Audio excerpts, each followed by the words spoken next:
కుటుంబాలకు సంబంధించి, మీ 4 కుటుంబాలకు సంబంధించి నిబంధనలు ఎలా ఉంటాయండి?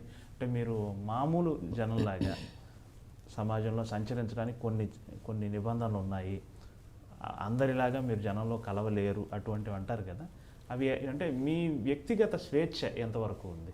అది ఏమి అటువంటి నిబంధనలు అంటూ మరి ఏముండవు. కాకపోతే అర్చక కుటుంబాల్లో చిన్నప్పటి నుంచి కూడా మేము పెరిగిన విధానం కొన్ని ఉంటుంది. ఎందుకంటే మా వేషం,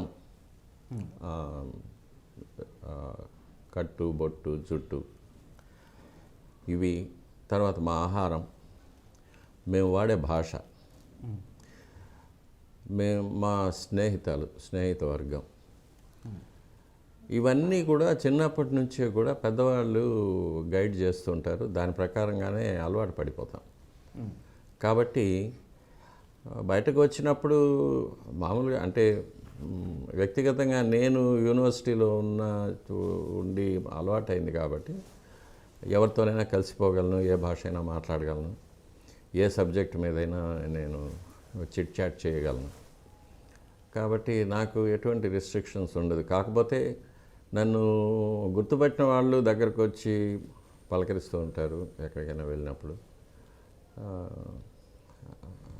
అంతకన్నా ఆహారపు అలవాట్లు అనేది మేము దానికోసం కొన్ని జాగ్రత్తలు తీసుకుంటూ ఉంటాం బయట వెళ్ళినప్పుడు. ముఖ్యంగా ఎక్కడ కాంప్రమైజ్ కాం. ఎందుకంటే ఈ ఆహారపు అలవాట్లు కానీ దైనందిన కార్యక్రమాల్లో కానీ మా యొక్క ఒక రిథమ్ అనేది, ఒక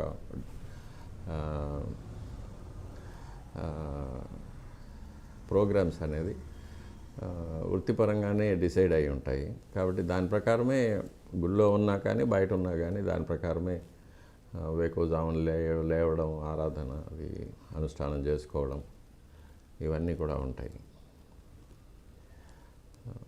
అలవాటు పడ్డది కాబట్టి దానిలో పెద్ద ప్రాబ్లం ఏమి ఉండదు. నిరంతరం స్వామివారి దగ్గరే ఉంటూ వారికి నిరంతరం సేవ చేస్తూ ఉంటారు కదండి. సమాజంలో జరిగే మార్పులు, సమాజంలో జరిగే ఇవన్నీ కూడా మీ చెవిన పడుతూ ఉంటాయి. మీరు అంటే మీ ఆవేదనని లేదా సమాజం తాలూకు ఆవేదనని స్వామివారితో ఖచ్చితంగా విన్నవించుకుంటూనే ఉంటారు. ప్లస్ స్వామివారిలో క్షణక్షణానికి వచ్చే ఆ మార్పులు, ఆ స్పందనలు, అవి మామూలు మా బోటి వాళ్ళని గుర్తించడం. కానీ మీ బోటి వాళ్ళు మీకు అర్థమవుతుంది, స్వామివారు నవ్వారు, కోప్పడ్డారు, ఇట్లాంటి సూక్ష్మమైన ఫీలింగ్స్ మీకు అర్థమవుతుంది. అది దేవాలయంలో కులశేఖరపడి అని ఒక థ్రెషోల్డ్ ఉంటుంది. అంటే అది ఆ మెట్టు దాటి ఎవరు లోపలికి రాకూడదు, అర్చకులు తప్ప. నాకు సంబంధించినంత వరకు కులశేఖరపడికి బయట ఉన్నది భౌతికమైన ప్రపంచం, కులశేఖరపడి లోపల ఉన్నది ఒక మానవాతీతమైన ఒక పరిమాణంలో ఉంటుంది. అక్కడి నుంచి బయట ప్రపంచాన్ని చూసినప్పుడు మనకు అది పారదర్శకం అయిపోతుంది. వచ్చిన ప్రతి మనిషి ట్రాన్స్పరెంట్ అయిపోతాడు అక్కడ మా దృష్టికి. బయట ప్రపంచంలో జరిగే పరిణామాలు వీటన్నిటినీ కూడా అక్కడ చూస్తూ ఉంటాం. భక్తులనే పేరుతో వచ్చే కొంతమంది, నిజంగా భక్తితో వచ్చే కొంతమంది, వారికి అక్కడి సిబ్బంది చేసే సేవలు, వీటన్నిటిని చూసినప్పుడు కాస్త బాధగా ఉంటుంది, కొన్ని సమయాల్లో జుగుప్సగా కూడా ఉంటుంది. అప్పుడు నేను ఈ ప్రపంచాన్ని చూడకుండా స్వామివారి వైపు తిరిగి కూర్చుంటాను. లేకపోతే స్వామివారిని అలా చూసినప్పుడు స్వామివారు నవ్వుతూ ఉంటారు, ఇదంతా నా లీలే, నేనే వీళ్ళందరినీ ఇలా ఆడిస్తున్నాను అంటారు. సరే, ఇంకా కాకపోతే మనకు రామాయణ మహాభారతాల్లో చెప్పారు యుగ ధర్మాలు అనేది ఉంటాయి.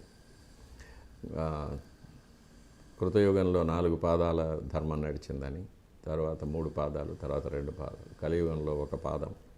కలియుగం ముదిరినప్పుడు అంటే చివరి ప్రళయ సమయం వచ్చినప్పటికీ ఆ ఒక్క కాలు కూడా విరిగిపోయి ధర్మదేవత కుంటుతూ నడుస్తూ ఉంటుందని అది చూస్తున్నాం. తర్వాత ఇక నాస్ట్రడామస్ కానీ పోతులూరి వీరబ్రహ్మం కానీ మహాభారతంలో అనుశాసన పర్వంలో భీష్ముడు ధర్మరాజుకు ద్వాపర యుగం పూర్తయి కలియుగం ప్రారంభమయ్యేటప్పుడు కలియుగంలో ఎలా ఉంటుంది అనే విషయాన్ని గురించి బోధించడం అవన్నీ కూడా మనం చదివినప్పుడు సరే ఇవన్నీ కూడా దాని ప్రకారం జరుగుతూ ఉందనేది తెలుసుకోవచ్చు. ఇది కాకుండా హ్యూమన్ ఎవల్యూషన్లో కూడా మనుషుల్లో ఒక క్రూరత్వం, ఒక అత్యాశ, హింసాత్మకమైన ప్రవృత్తి అంటే తమోగుణం ఇవన్నీ కూడా ఎక్కువ అవుతుందని, తరువాత ఇంకాస్త ముందుకు వెళితే మానవుల్లో 2 జాతులు తయారవుతాయని, ఒకటి పూర్తిగా భౌతికమైన లాలసత్వం అటువైపుగా ప్రయాణించి రాక్షస ప్రవృత్తితో మనుషులు అయిపోతారని, ఇంకొక శాఖగా మానవాతీతమైన శక్తులు పొందినవారు ఎక్స్ట్రా సెన్సరీ పర్సెప్షన్ అంటాము, అటువైపుగా ఒక మానవ జాతి ఉద్భవిస్తుందని ఇప్పుడు మనం కూడా చూస్తూ ఉంటాం. చాలామందిలో చిన్నపిల్లలు కూడా పూర్వజన్మ జ్ఞానం రావడం, లేక ఇప్పుడు రష్యాలో దీని మీద చాలా చాలా రీసెర్చ్ జరుగుతుంది, యుఎస్ఏలో కూడా జరుగుతుంది. మనుషులు కొన్ని సమాధి స్థితికి పోవడం, అందులో జరిగే మార్పులు వాటి మీద. ఇవి కాకుండా అష్టసిద్ధులు, అణిమ, గరిమ, లఘిమ అలాంటివి, దూరశ్రవణం, దూరదృష్టి, తర్వాత భవిష్యత్తులోకి వెళ్ళడము, it's called out of the body experiences అంటాము. తర్వాత నియర్ డెత్ ఎక్స్పీరియన్సెస్, ఇట్లాంటివన్నీ బయటపడ్డాము. ఇవన్నీ కూడా ఆ దిశగా మనకు కనిపిస్తున్న ఎవిడెన్సెస్ ఇవి. కాబట్టి ఇవన్నీ మనం చూస్తూ ఉంటాము. ఇదే కాకుండా దేవాలయంలో అప్పుడప్పుడు కొంతమంది మహాయోగులు, సిద్ధులు, మహర్షులు కొన్ని పుణ్యదినాల్లో వస్తూ ఉంటారు. వారు కూడా వచ్చి స్వామివారిని దర్శించుకుంటారు. స్వామివారి నుంచి కొంత దివ్యమైన శక్తిని స్వీకరించి వెళ్ళిపోతూ ఉంటారు. వారు మామూలుగా ఎవరితో మాట్లాడరు, ఎవరిని చూడరు, ఎవరిని స్పర్శ చేసుకోరు. కానీ వారు వచ్చినప్పుడు దేవాలయం అంతా కూడా పూర్తిగా ఒక వైబ్రేషన్ ఉంటుంది. అది మనం మహద్వారంలో అడుగు పెట్టేటప్పుడే తెలిసిపోతుంది ఎవరో మహాత్ములు గుడిలో ఉన్నారనేది. అటువంటి వారు కూడా వస్తూ ఉంటారు, పోతుంటారు. అది మీరు అనుభూతి చెందగలరు, మీరు ప్రత్యక్ష సాక్షులు కాబట్టి. అది ఒక వేవ్ లెంత్ అంతే. ఆ వేవ్ లెంత్కి మనం వెళ్తే మనం వీ కెన్ ఫీల్ దెమ్. అది తెలుస్తుంది. చాలామంది ఉన్నారు మన హిందువులు, మహమ్మదీయులు అనేది కాకుండా ఇది ఈ దేహానికి ఉన్న మతము, కులము అవన్నీ, ఆత్మకు మతం, కులం అవన్నీ ఏమీ లేవు. చాలామంది పాశ్చాత్యులు కూడా వచ్చినప్పుడు అటువంటిది ఉంది. వాళ్ళు చూసే విధం, వాళ్ళు స్వామివారి దగ్గర ఆ శక్తిని గ్రహించే విధం, ఇవన్నీ కూడా మనం చూస్తూ ఉంటాం గుళ్ళో కామన్. మీరు మీ జీవితాన్ని స్వామికే అర్పించేశారు దాదాపుగా. ఇప్పుడు ఈ క్షణం మనం హైదరాబాద్ అనే నగరంలో ఉన్నాము. మీరు స్వామివారిని విడిచున్నారు. మేబీ మీరు స్వామివారిని విడిచి 24 గంటలు అవ్వచ్చు, లేదా 48 గంటలు అవ్వచ్చు. మ్యాక్సిమం స్వామివారిని విడిచి ఎన్ని గంటలు ఉండగలరు మీరు? అది స్వామివారి అనుమతితోనే. స్వామివారి ఎంత అనుమతిస్తే అంతే. ఓకే. అలా ఎన్ని రోజులు అనుమతించారు మీకు? మ్యాక్సిమం ఎన్ని రోజులు అనుమతించారు? మ్యాక్సిమం 7-8 రోజుల కన్నా ఉండదు. అందులో కొన్ని కండిషన్స్ కూడా పెడతారు ఆయన. చాలా వ్యక్తిగతమైన విషయాలు. కానీ వచ్చేటప్పుడు స్వామివారి దగ్గర అనుమతి తీసుకొని వస్తాను.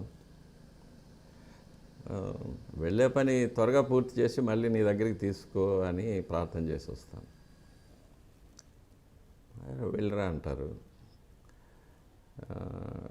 బంగారు వాకిలి వరకు వచ్చి వెనక్కి తిరిగి చూసినప్పుడు కాస్త శోకంగా కనిపిస్తారు. వెళ్తున్నావా అంటారు. సరే త్వరగా వచ్చేస్తానని చెప్పి వస్తాను. మళ్ళీ తిరిగి వెళ్ళినప్పుడు మళ్ళీ ఇంటికి వెళ్ళి స్నానం చేసి స్వామివారి దర్శనానికి వెళ్తూనే అప్పుడు చాలా సంతోషంగా అనిపిస్తారు. వచ్చేసావా, వెరీ గుడ్ అంటారు. అది ఇట్లా ఇది maybe it's my own imagination or maybe it's reflection of my own thoughts. But అది ప్రతిసారి నేను అనుభవిస్తూ ఉంటాను. ఇది వీడ్కోలు కానీ స్వాగతం కానీ స్వామివారి దగ్గర నుంచి చూస్తూ ఉంటాను. కాకపోతే బయటకు నేను వెళ్ళే కొన్ని అనుమతులు ఇవ్వరు. ఇక్కడికి వెళ్తున్నాను అంటే ఇవ్వరు, వద్దంటారు. కొన్ని విషయాలకు వెళ్ళరామంటారు, సంతోషంగా వెళ్ళరా అంటారు, వెళ్ళి త్వరగా వచ్చేసే అంటారు. కొన్ని చోట్లకి వద్దంటారు.